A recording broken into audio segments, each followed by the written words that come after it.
bullshit. It's just Israeli propaganda. Yeah, I mean, listen, many people will listen to you and think that what you're spewing is bullshit propaganda from the other side. And the reason I say that is you say there was no raping or abuse of women, and yet the UN Special Representative on Sexual Violence in Conflict, Pramila Patten, reported in March this year that there was clear and convincing information that Israeli hostages in Gaza experienced sexual violence, including rape, sexualized torture, and cruel, inhumane, and degrading treatment, and reasonable grounds to believe such abuse is ongoing. There was also reasonable grounds to believe that conflict-related sexual violence occurred during the 7th of October attacks in multiple locations across Gaza periphery, including rape and gang rape in at least 3 locations. So when you say it didn't happen, what you're really saying is you think that the United Nations report into all this, which established it absolutely did happen and was horrific, is what? Is a pack of lies? And if so, why would the United Nations lie?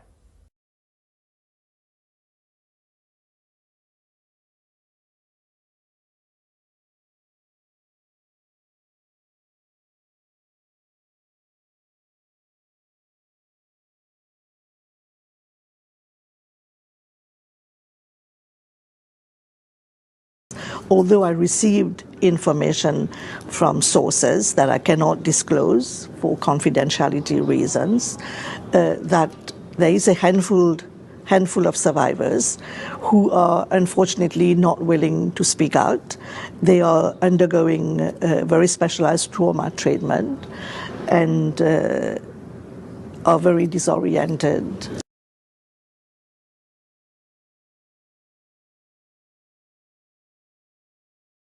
Issue of the fact that your mandate was not of an investigative mandate.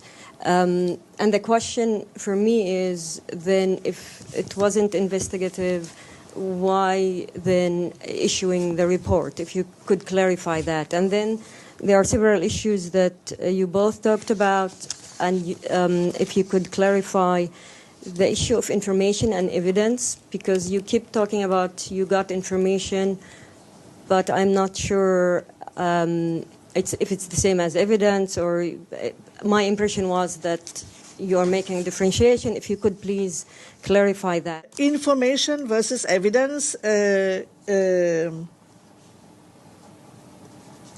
mean, like, I think you've answered it yourself. I mean, like, we're not talking evidence will stand in a court of law.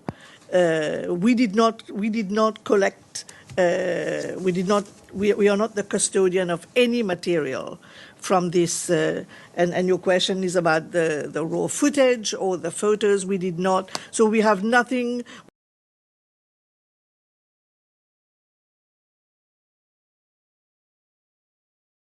So there is a number of very significant differences between the two types of exercises. So legally speaking, this report, the finding of this report cannot be evidence.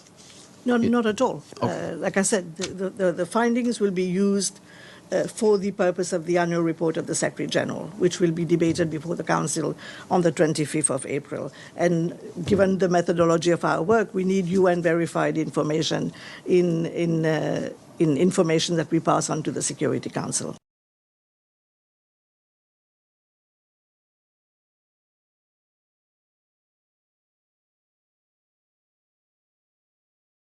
Thank you for the briefing. I'm Dawn Clancy with Pass Blue. I have a follow-up and then a question.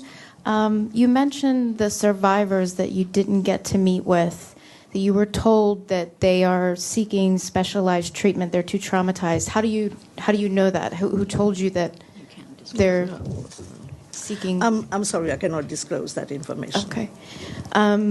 Then my other questions, and forgive me, because I feel like with this report I'm now a little bit more confused than I was before I read it. I noticed on social media that you had met with a Zaka volunteer. His name's Yossi Landau.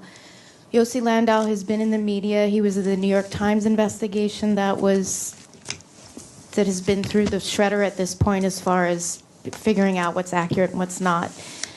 In this report, you mentioned that there was a media report about a woman who was pregnant, her stomach was ripped open, the baby was ripped out, it was stabbed, the umbilical cord.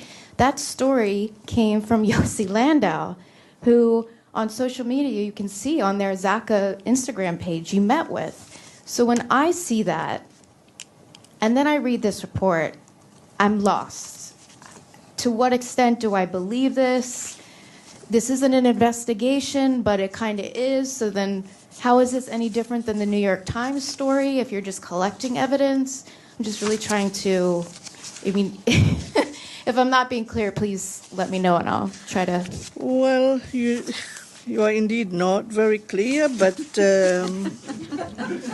What wasn't clear? What? well, I mean, like, I don't get the gist of the question. I mean, like, I think my report is pretty straightforward. We explained that we went to 4 different locations based on. But my question is, you met with Yossi Landau. Yes, He's I the will. creator of that. I will. No, I get your question.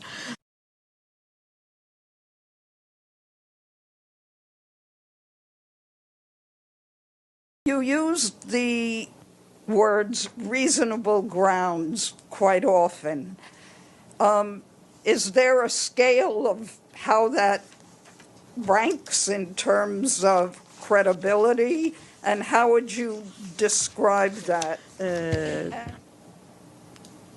Where we received more information, that, for example, in the case of the hostages, having met hostages firsthand, we made a finding of clear and convincing information, which is higher than reasonable grounds to believe, but lower than the standard of beyond the reasonable doubt, like for a criminal case.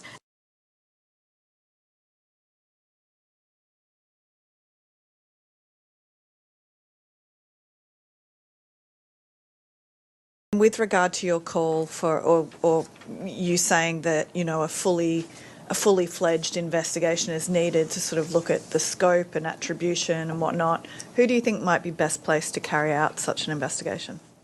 I think OHCHR and the Commission of Inquiry has the relevant mandate. I mean, like, you would know that the Human Rights Council on the 27th of May 2021 established this ongoing, independent, international Commission of Inquiry, and it has a broad mandate to look into all alleged violations of international humanitarian and abuses of international human rights law in Israel, but also in OPT, including East Jerusalem, since 13th of April 2021.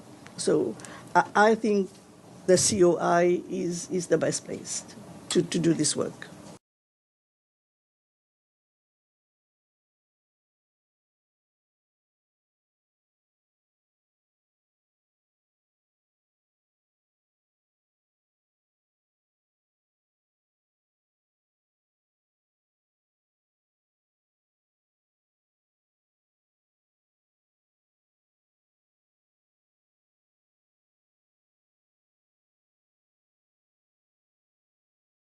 A mainstream outlet has just kicked a hornet's nest, taking direct aim at the claims of mass rape by Hamas on October 7th and finding no evidence to back those claims.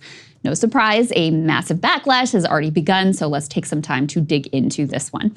So as you may know, following October 7th, the Israeli government pushed a series of invented atrocities in order to justify a military campaign filled with unjustifiable horrors. Wasn't enough that Hamas had wantonly murdered civilians, including young partygoers at a desert rave. The Israeli government and its American accomplices needed more graphic visual imagery that could persuade the world that Gaza was filled with inhuman monsters who must be wiped off the face of the earth. We heard gruesome stories of 40 beheaded babies. In actuality, one baby was horrifically killed on October 7th. None were beheaded. Another baby, we were told, was baked in an oven. Also completely false. We were told a pregnant woman had a fetus cut out of her. That was also untrue. And that volunteers had seen bodies piled up in a pyramid. Once again, false. But nothing has been as persistent or as politically charged as the oft-repeated allegation that Hamas used rape systematically on October 7th as a weapon of war. This allegation has been embraced in polite society as an ironclad fact and one which should never be questioned. It was the subject of an Israeli government social media campaign, #BelieveIsraeliWomen, subject of a Sheryl Sandberg documentary. a UN report, a now discredited but hugely hyped New York Times investigation, and even a congressional resolution which claimed Israeli police had evidence of, quote, countless instances of rape, gang rape, sexual mutilation, and other forms of sexual violence. Media elites, current political figures, including Joe Biden, and past political figures like Hillary Clinton, all repeated the claim that not only did sexual assault occur on October 7th, but that it was widespread and directed from the top down. Let me be clear. Hamas using rape, sexual violence, and terrorism and torture of Israeli women and girls is appalling and unforgivable. And you should, when I was there, saw some of the photographs. It's beyond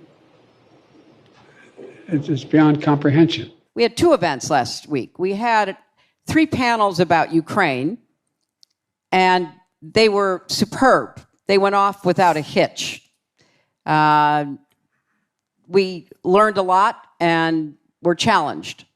2 days later, we had panels on conflict-related sexual violence.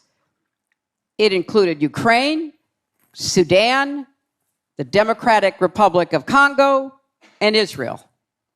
And it was protested. You just have to ask yourself how you could have an event focused on using rape as a tactic of war against women and girls, which is in conflict across the world, and you include the most recent horrendous example out of Israel, and that brings out the protesters.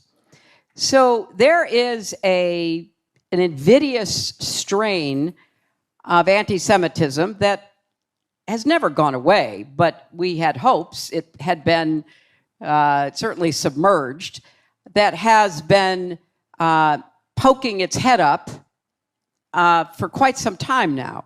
15,000 Palestinians have been killed in Israeli airstrikes, 3/4 of whom are women and children. And it's horrible, but you don't see Israeli soldiers raping well, Dana, I Palestinian think women. we're not... I could probably do entire monologues about each of those clips, but the last one with Dana Bash really gives up the game. Sure, Palestinians getting killed, it's terrible, but at least they aren't getting raped like Israeli women. She uses the mass rape claims to dismiss in real time the horrors of Palestinians, which of course is the whole reason why these claims were marketed so aggressively by the Israeli government to begin with. But from the beginning, there were some brave voices out there asking for evidence that just had not yet been produced. Electronic Intifada, The Gray Zone, Z-Squirrel, The Intercept, and many more began looking critically at the reports, pointing out where narratives collapsed, evidence was lacking, or stories were ever shifting. All of these attempts at actual journalism, as opposed to just writing up whatever government spokesperson wants you to say, all of these were roundly smeared. The individuals involved were personally attacked as pro-Hamas rape apologists. Brianna Joy Gray was just fired from the Hill because of her willingness to question this narrative. Well, now, a mainstream outlet, the Times of London, has conducted an investigation into those mass rape allegations in an attempt to sort fact from fiction. And while, listen, there are some parts I could take some issue with, I still really highly recommend it. The piece is very sympathetic to Israeli perspectives, even to the ultra-religious Zaka volunteers whose lies formed a core of the mass rape evidence and other atrocity fictions as well. But ultimately, Times of London concludes the bottom line is this: there is no forensic evidence of rape. There is no video evidence of October 7th rape. The government of Israel claimed they had evidence of thousands of sexual assaults. They have produced zero evidence to support a single claim. Here is the report, quote, "To this date, police have not interviewed a single survivor. On December 24, the police issued a decree to hospitals ordering them to hand over accounts of any rape survivor who had sought treatment. On January 4th, the police put out a fresh appeal for witnesses, saying they had succeeded in interviewing just 3 and had been unable to match their accounts with the bodies collected from the massacre site." The Times of London also discusses the lack of evidence in the UN report compiled by Pramila Patten. Quote, "In all the Hamas video footage Patten's team had watched and all the photographs they had seen, there were no depictions of rape. We hired a leading Israeli dark web researcher to look for evidence of those images, including footage deleted from public sources. None could be found." They also detail how the rape claims were obsessed over and politically weaponized in a way that actually was damaging to other survivors. After 300,000 people marched in London to protest the ongoing genocide, an Israeli government spokesperson smeared them all as rape apologists. What's more, the quest to prove the mass rape narrative erased the focus on other horrific trauma and atrocities that were meted out on that day. Dr. Ruth Plonsker, a senior psychologist with non-governmental organization Safeheart, believes the focus on sexual violence has been unhelpful for Nova Festival survivors wrestling with their trauma. She said, "I don't think there were a lot of sexual assaults. There was a lot of murder. That's what happened there. People were hiding and watching very horrible things." She's skeptical that political leaders have the victims' interest in mind. Quote, "Therapists are interested in the victims and the survivors. I think politicians are interested in the image of Israel." The head of an Israeli rape crisis center told the Times of London she was disgusted by the way the rape allegations had been politicized. Quote, "On October 11th, the Foreign Ministry launched a campaign under the hashtag Believe Israeli Women. I did not think that was sensible," she said. "They didn't mean believe Israeli women. They meant believe Israel." Now, the article did not conclude that no rape had occurred and left open the possibility that mass systematic rape had indeed been part of the Hamas October 7th attack, but simply pointed out what is inescapable at this point. As of now, there is no evidence to back those claims. Now, naturally, the backlash has been both swift and very revealing. Those 3 Israeli experts that were interviewed for the piece wrote a joint response claiming their words had been, quote, misrepresented, twisted, and cynically exploited. One can only imagine what pressure these experts are under in Israel itself. Notably, though, they don't actually dispute any of the facts from the piece, nor do they specify these supposed misrepresentations or directly claim that they were actually misquoted. It's all left very vague. Nonetheless, this response has fueled calls for the Times of London to apologize or even to retract the report entirely. Needless to say, that would be a strange thing to do, given that no error has actually been revealed. Meanwhile, however, the New York Times has published an explosive new report that does detail sexual assault used as a tool of war in a systematic way with actual evidence to back it up. But you probably didn't hear about that report because it was about Palestinian prisoners being tortured and sodomized by their Israeli captors. In a lengthy investigation into abuse of Palestinians at an Israeli military base turned prison, they write that Palestinians were subjected to brutal beatings, electric shocks, intentional degradation, including being forced to wear only diapers, and sexual assault. Quote, Mr. Al-Hamlawi, the senior nurse, said a female officer had ordered 2 soldiers to lift him up and press his rectum against a metal stick that was fixed to the ground. He said the stick penetrated his rectum for roughly 5 seconds, causing it to bleed and leaving him with unbearable pain. A leaked draft of the UNRWA report detailed an interview that gave a similar account. It cited a 41-year-old detainee who said that interrogators, quote, made me sit on something like a hot metal stick and it felt like fire, and also said that another detainee died after they put the electric stick up his anus. But there will be no congressional resolutions about these assaults, no Sheryl Sandberg film, no convenings with Hillary Clinton to discuss why we should hashtag believe Palestinian men.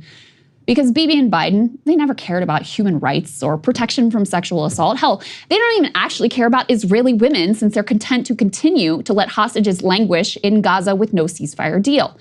They care about cynical emotional manipulation for their own political ends and to justify their own atrocities. Just a couple of dudes who couldn't care less about violence against women using fake feminism to justify a genocide. At least one outlet is no longer falling for the ruse.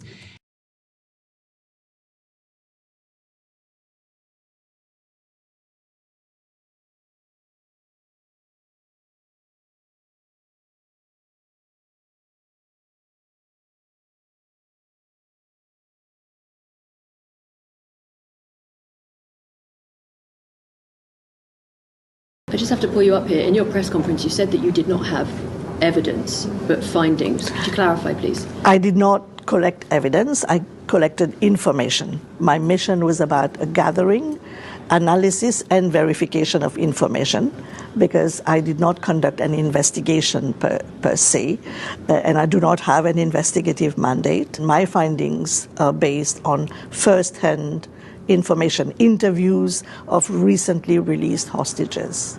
With regard to the 7th of October attacks, I did not meet with survivors of sexual violence, although I received information from sources that I cannot disclose for confidentiality reasons, that there is a handful of survivors who are unfortunately not willing to speak out. They are undergoing very specialized trauma treatment and are very disoriented.